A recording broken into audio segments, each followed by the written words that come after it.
దేవుని పరిశుద్ధ నామంలో ఈ ఉలిమేశ్వర గ్రామ ప్రజలందరికీ కూడా ప్రభును రక్షకుడైన యేసయ్య నామంలో శుభవందనాలు తెలియజేస్తూ ఉన్నాం. ప్రియులారా, మనమందరం ఒకటి ఆలోచన చేస్తే, దేవుడు మనుషులకు, మానవాళైనటువంటి మనకు ఎందుకు అవసరం? ఇది చాలా విలువైనది, ప్రతి ఒక్కరూ తెలుసుకోవాల్సినది, ఆలోచించవలసినటువంటి విషయం. ఎందుకు దేవుడు మనకి అవసరం? ఫర్ ఎగ్జాంపుల్, ఒక డాక్టర్ ఎందుకు అవసరం అంటే, మనకు ఆరోగ్యం బాగోలేనప్పుడు డాక్టర్ గారు మనకి అవసరం, ఎందుకంటే ఆరోగ్యం బాగుండడానికి. ఒక మాస్టర్ ఎందుకు అవసరం అంటే, మనకు విద్య నేర్పడానికి. ఒక కిరాణా షాపు ఎందుకు అవసరం అంటే, మనకు కావలసిన వస్తువులు కొనుగోలు చేయడానికి. అలాగా ఈ భూమి మీద ప్రతిదీ ఎందుకు అంటే, దానికి తగినటువంటి అవసరత మనకు ఉన్నది. అలాగనే మరి దేవుడు ఎందుకు అవసరం? మన పనులు మనమే చేసుకుంటున్నాం, దేవుడు వచ్చి కొంచెం మన పని చేస్తాడా అంటే చేయడు. పిల్లల హోంవర్క్ కొంచెం దేవుడు చేస్తాడంటే చేయడు. ఇంట్లో స్త్రీలు చేసుకునే పనులు కొంచెం దేవుడు చేస్తాడంటే చేయడు. అంటే ఫిజికల్గా మనం ఆలోచన చేస్తే ఏ పని కూడా దేవుడు మనకి చేయడు. మన పని మనం చేసుకోకపోతే ఆ పని ఆగిపోతుంది. కానీ ఆరోగ్యం బాగోకపోతే డాక్టర్ అవసరం, వస్తువులు లేకపోతే ఆ షాప్ అమ్మేవాళ్ళు మనకు అవసరం. మరి మన పనులు మనమే చేసుకుంటున్నప్పుడు, ప్రత్యేకంగా మన భారతదేశంలో ఈ దేవుణ్ణి కూర్చున్నటువంటి వాదోపవాదం ఎందుకు? కనుక ఎందుకో నా మనసు ఎందుకో దేవుడు అవసరమని అనిపిస్తుంది. ఆలోచన చేయాలి. నిజమే, దేవుడు ఎందుకు మనకి అవసరం లేకపోతే భారతదేశంలో ప్రతి ఒక్కరు కూడా ఏదో విధముగా దేవుయందు ఒక భక్తి కలిగి ఎందుకుంటారు? ఎందుకో ఆలోచన చేయాలి.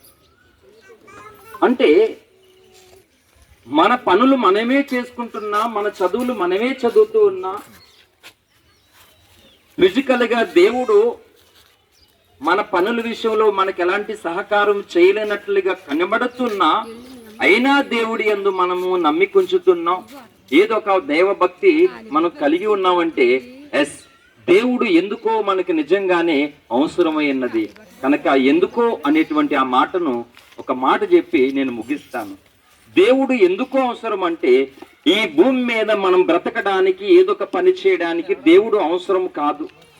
కానీ ఈ భూమి అంతము తర్వాత, మన మరణము తర్వాత దేవునితో మనకి ఏదో అవసరం ఉన్నది. అంటే దేవుని వలన మానవాళికి ఏదో ఒక ప్రాముఖ్యమైనటువంటిది ఉన్నది. దానిని మనము ఇక్కడుండగానే తెలుసుకుంటే చాలా మంచిది. అది మనకి ఆశీర్వాదము. అది దేవలోకంలోనికి మనల్ని నడిపిస్తూ ఉన్నది. హల్లెలూయా. కనుక అన్ని పనులు మనం చేసుకుంటూ ఉన్నప్పుడు మనకి ఎవరు అవసరం లేదు, మన పనులు మనమే చేసుకుంటాం నమ్మకం ఉన్నది. కానీ మన శక్తి చేత కానీ, మన బలము చేత కానీ, మన ధనము చేత కానీ, మన జ్ఞానము చేత కానీ మనము చేయలేనటువంటి ఒక పని ఉన్నది. ఆ పని ఏంటంటే, మానవునికి మరణం తర్వాత ఎదురయ్యేటువంటి అగ్నిగుండము దాటడం. అది మన వల్ల కాదు, అది మన తరము కాదు, అది మన శక్తి వలన కాదు. కనుక ఎందుకు దేవుడు అవసరం అంటే, సింపుల్గా మానవుణ్ణి పాపము నుండి విడిపించడానికి దేవుడు అవసరమై ఉన్నాడు. మానవుణ్ణి ఆ మరణము తర్వాత నరకాగ్నిగుండము తప్పించి దేవుని రాజ్యమునకు, పరలోకానికి, వైకుంఠానికి తీసుకువెళ్ళడానికి దేవుని అవసరం ఎంతైనా ఉన్నది. కనుక ఈ దేవుని నుండి ఈ అవసరత మనం పొందుకోలేకపోతే మనము ఎప్పటికీ కూడా ఆ నరకము తప్పించుకోలేము, దేవుని రాజ్యానికి చేరలేము. కాబట్టి ఫిజికల్గా ఇక్కడ దేవుడు కనబడకుండానే మన పనులు మనం చేసుకుంటాం, దేవుడు మనకి సహాయం చేయకుండానే మన పనులు మనం చేసుకుంటాం. కాబట్టి నా దేశ ప్రజలందరికీ చిన్న మాట విజ్ఞాపిస్తుంది ఏంటంటే, ఎందుకు దేవుడు అవసరం అంటే, దేవుని వలనే మనం మోక్షానికి చేరగలము, దేవుని వలనే పాపం నుండి తప్పించగలం. కనుక ఏ దాని నుండి మనం తప్పించడానికి అవసరం లేదు. చాలా మంది అంటారు నాస్తికులు, దేవుని దయ వల్ల నాకు జాబ్ వచ్చిందని ఒక సోదరులు ఎవరైనా చెప్తే, నువ్వు ఎంత చదువుకున్నావు అంటే, ఫర్ ఎగ్జాంపుల్ పీజీనో ఏదో చెప్తాడు. అంటే నువ్వు పోస్ట్ గ్రాడ్యుయేషన్ చేసావు కాబట్టి జాబ్ నువ్వు పొందుకున్నావు. అంటే నువ్వు చదవకపోతే జాబ్ నీకు వస్తుందా? అంటే నీకు వచ్చిన జాబ్ని మళ్ళీ దేవుడికి ముడిపెడతావేంటని ఒక నాస్తికుడు అంటాడు. నిజమే, బైబిల్లో ప్రసంగి గ్రంథం 2వ అధ్యాయం 25వ వచనంలో ఇలాగ వ్రాయబడి ఉంది, దేవుని సెలవు లేకుండా భోజనం చేయటం ఎవరికి సాధ్యము కాదట. ఏంటి భోజనము? ఒక వ్యక్తి చేయగలుగుతున్నాడంటే ఆ భగవంతుని యొక్క సెలవంట. అందుకనే వేదాలలో ఒక మాట ఉంది, అన్నమయ ప్రజాపతి అని.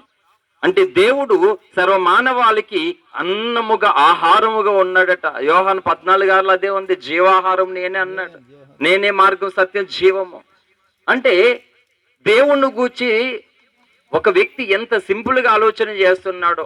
మన పనులు మనమే చేసుకుంటున్నప్పుడు, మన బ్రతుకు మనమే బ్రతుకుతున్నప్పుడు దేవుడు మనకు అవసరం ఉందంటే నిజమే. నువ్వు చదువుకోవడానికి, ఇక్కడ పనులు చేసుకోవడానికి దేవుడు అవసరంగా నీకు కనబడకపోవచ్చు, కానీ ఇదిగో ఒక భయంకరమైనటువంటి పరిస్థితి ఉన్నది. దాని నుండి ఖచ్చితముగా ఏ మనుష్యుడు, ఏ వ్యక్తి కూడా మనల్ని తప్పించలేరు, కాపాడలేరు, రక్షించలేరు.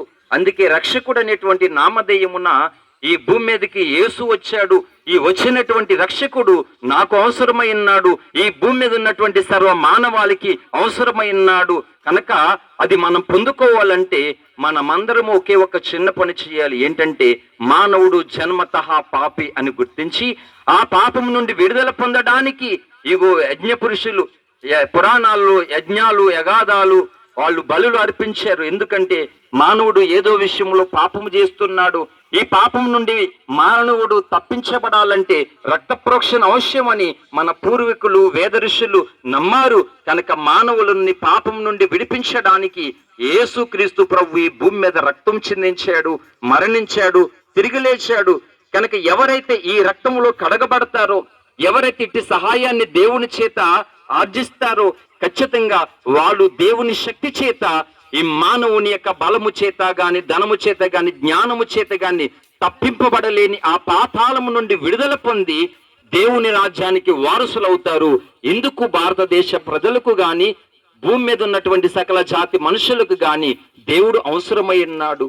అంత తప్ప ఇంకా మిగతా దాని కొరకు దేవుడు మనకు ప్రత్యక్షంగా అవసరం కాదు. కానీ ప్రప్రథముగా నరకము తప్పించి మోక్షానికి నడిపించడానికి దేవుడు మనందరికీ అవసరమై ఉన్నాడు. ఆ అవసరమైనటువంటి దేవునికి మన జీవితాలు అర్పించుకుంటే ఆయన మనల్ని ఆ పుణ్యలోకాలకి నడిపిస్తాడు.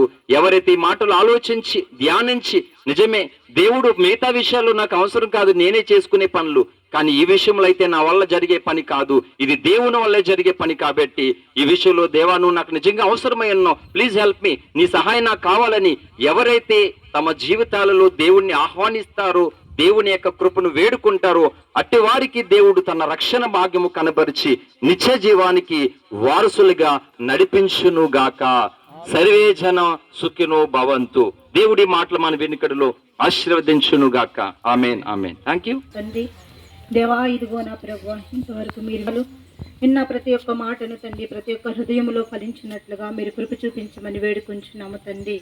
దేవా, ఇదిగో నా ప్రభువా, ఈ సువార్త అంతట్లో మీరు తోడైండండి, నీ మహిమకరంగా మీరు జరిగించమని, మీరే కృప చూపించమని నా తండ్రి, మీరే ముందుండి నడిపించమని వేడుకుంటూ ఈ చిన్ని ప్రార్థనను నీ పాద సముఖమున చేర్చుకోమని, ప్రార్థనకు ప్రతిఫలం దయచేయమని, మహిమ ఘనత ప్రభావములు మీరే పొందుకోమని యేసుక్రీస్తు వారి నామములో అడిగి వేడుకుని ప్రార్థించుకుంటున్నాం తండ్రి. ఆమేన్.